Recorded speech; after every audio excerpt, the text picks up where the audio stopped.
One essential feature of Cartify is its annotation capability. This functionality allows you to label products, making them recognizable in the checkout process. In this tutorial, we'll demonstrate how to label products using the two methods provided by Cartify, eliminating the need for external software like LabelMe, RoboFlow, etc. Labeling can be done in two ways. The first method is manual labeling, where you input the labels by hand, and the second method is scanning type labeling, which automates the process. First, let's discuss about manual labeling approach.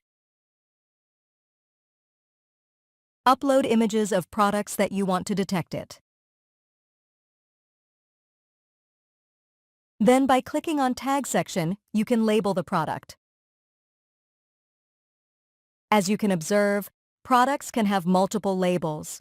It's important to note that each additional label must be drawn within the main label.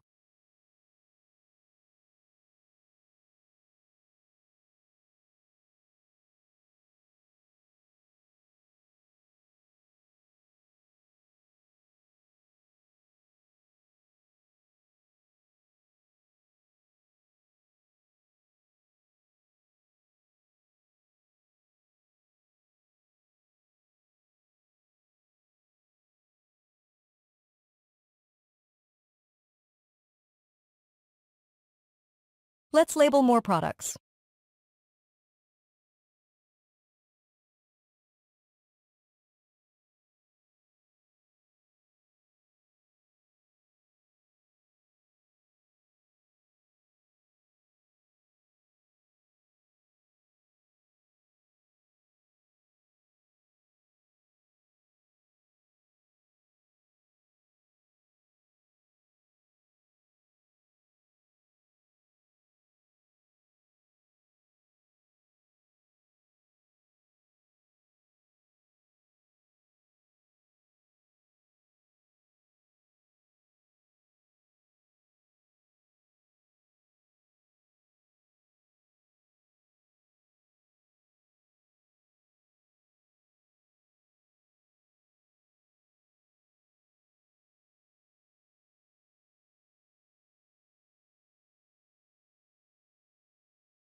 The other approach is scanning type labeling.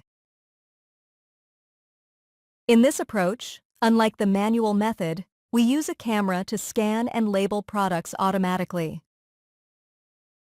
In this section, we have two scanning methods for products. As you can see in the first method, there is a frame where you place the product inside it and then proceed to scan the product. In the second method, you draw directly on the video, as you can see. This drawing technique is quite similar to the manual method, where you need to place the product within the designated drawing area. Pay attention to the fact that using a variety of images with different shapes can enhance the accuracy of detection and reduce mismatches during the inference process. Additionally, ensure that you have good lighting conditions in both scanning and inference modes to achieve the best results. In the accessibility section, we will discuss the various levels of access that users can have to different parts of the software, particularly focusing on AI models. Perfect. Let's label more products.